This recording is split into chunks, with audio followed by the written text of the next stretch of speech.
Hey everyone, it's Kim with your Angel GPS, and I'm back with your weekly messages and guidance for the week of January 20th through the 26th. And for this week's reading, I went with the Guardian Angel Tarot deck, and we've got some really great cards for you. And it's funny, I find myself saying that probably every week. You've probably noticed it too. I'll tend to say we have a great reading, or we have some great cards or great messages this week. And that actually just comes from the nature of angel cards in general, whether you're dealing with tarot cards or the oracle cards. Because the messages and guidance that you're getting through these cards are from the angels, you're not going to hear a lot of harshness or negativity, even if it's an answer you didn't want to hear, or message or guidance, something that you didn't really were hoping wasn't going to come up, and there's something you didn't really want to hear, as I said. The way the angels are putting it to you, because they're basically love energy, all of the messages and guidance that you're getting are coming from the place of that love energy. So they're always going to be compassionate, kind. I call them the kinder, gentler cards. But it's always going to let you know that even though this isn't what you wanted to hear, or what you didn't want to know this, that everything is really going to be okay. They're very compassionate, and even when they appear to be negative for your message, they're still uplifting and kind. They let you know everything is really going to be okay. So that's one of the many things I love about the angel cards. In this case of this week's reading, though, these are messages everybody's going to want to hear. We've got really, honestly, some great cards. Two of them are major arcanas, and they're both very positive and very encouraging messages for you. And I'm going to start with the first one for this week is number 18, the major arcana, intuition and insight. And if you are familiar with other tarot decks, you'll probably recognize number 18 is also known in most other decks as the moon. And this card always seems to come up at very opportune times. It just so happens that this Monday, is it the 21st? Yes. We have a full moon. And with this moon's energy, this card is letting you know that you're probably going to find that you have a heightened sense of intuition. You have more insight into things, deeper thoughts, that sort of thing. You're really going to notice that you just get gut feelings about things, and thoughts and ideas might come to you that are just like, wow, that's deep, that kind of thing. But good ideas and things like that will come to you also. Things that you really need to know to continue pursuing your dreams and, working towards your goals. So the angels do want you to know this week that you will most likely find that you do have that heightened sense of intuition, that insight. Your higher self is really speaking more loudly to you than usual, and they want you to know that it's okay to trust these thoughts, these feelings, this guidance that you're receiving. It is trustworthy, and it is going to lead you down the right path and keep you going in the right direction towards your goals. So they're really encouraging you to go ahead and really trust yourself, your thoughts. Really trust those gut feelings. They really want you to know that this week because, as I said, it's very important, especially with the energy of this full moon. You really want to harness that energy and use it to your best advantage. And the best way you can do that is to really trust the guidance that you're receiving. Our second card is the Ace of Thought. And it's also telling you that, again, this week with the moon energy and trusting your thoughts, trusting your inner guidance, you're going to stumble upon some really brilliant ideas. You're going to get some great ideas that are just like stroke of genius, the perfect way to really take further steps towards your goals and your dreams, your desires.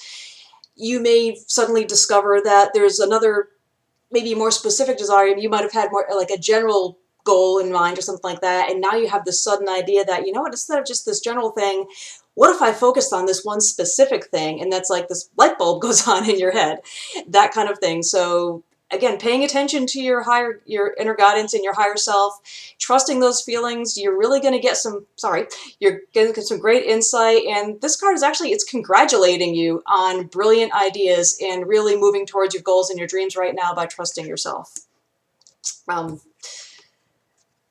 This card also, we have our final card for the week is the other major arcana. It's number 0, and it's a new beginning. And who doesn't love a new beginning?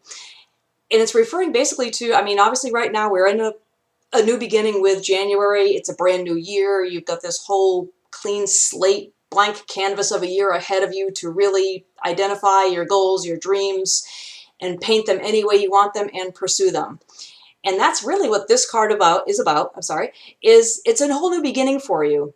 Following your insight, follow your gut feelings, follow those instincts. Take those brilliant ideas that you get, these inspirations, and run with them. Just go with them, because you are actually it's a new beginning for you. You're starting a whole new phase of your life. It's a whole new way of life. And a little fun background on this particular card. Other tarot decks will also call it, it's also known as the Fool, and you'll also see it referred to as the Dreamer. Major Arcana is basically, it tells a little story, if you will, of the dreamer's journey. The first card, as I said, in some other decks it's called the Fool. Other decks will refer to it as the Dreamer. That's the first card. It's the first step in that dreamer's journey. So it's fun that this card comes up with a new beginning, because this is the new beginning for you. It's the beginning of your journey following your dreams. So this week's messages are really, really encouraging you right now to focus on your dreams, focus on your desires, and the message of focusing strongly on your desires and your goals also came up as one of the daily guidance cards for this weekend also. I believe it came up for obviously it came up for the beginning of the week, because I've only gotten them for Sunday and Monday so far. I pre-schedule those so I can take a couple days off. But it's a very strong message coming out this week between daily guidance and our weekly, if I can talk, I'm so excited, I'm stumbling over words. It is a really important message for you this week to focus on your goals, your dreams, your desires. Trust your intuition, those gut instincts, those brilliant ideas that seem to pop into your head out of nowhere. They're not coming out of nowhere. That's divine guidance. That's your higher self. That's allowing yourself to tap into that creativity and your intuition to set you on that right path and start on that dreamer's journey, following your dreams and pursuing those goals. It's all the energy in the air right now. It's the energy of this year for you, as a matter of fact. So not just, for everybody, basically. It is a whole new beginning, and it's really focus, follow your heart, that kind of thing is really the theme going on here right now. So as I said, they are really positive cards. I was really excited to have these cards this week. So that's all I have for you this week. Just know that it's a whole new beginning for you. You've got a great future on the horizon, and you're just starting on that journey now. So that's all I have for you this week. Just a quick reminder that I will be in Melbourne if you're in the Central Florida area. The Melbourne Mystic Fair is coming up the 26th and 27th, Saturday from 10:30 to 6 and Sunday from 11 to 5. If you're in the area, stop by, say hi, check us out. There's a lot of great readers there, lots of great vendors, a lot of merchandise that you can buy, crystals, gems. I generally tend to come home with something fun and exciting, whether it's new stones or Himalayan salt lamps or great new products out there, aromatherapy, pretty much you name it. There's all kinds of things there. There are also lectures going on all day, every day that are free with your admission, and I think admission's only like $5. So anyway, if you're going to be in the area, stop by, say hi, and that's all I have for you this week. I'll be back next Saturday. Of course, I'll be in Melbourne, but I'll have this recording done for you. I'll probably be posting it on Friday, so you will have another weekly reading coming up next week, and I will see you then. And I'm going to go ahead and post the website for the Mystic Fair. It's mysticfair.com, fair spelled with an E. I'll go ahead and post the link on the website so you can read more about it and get directions, find out exactly where it is. So that's all for this week. I will see you back next weekend. See you then.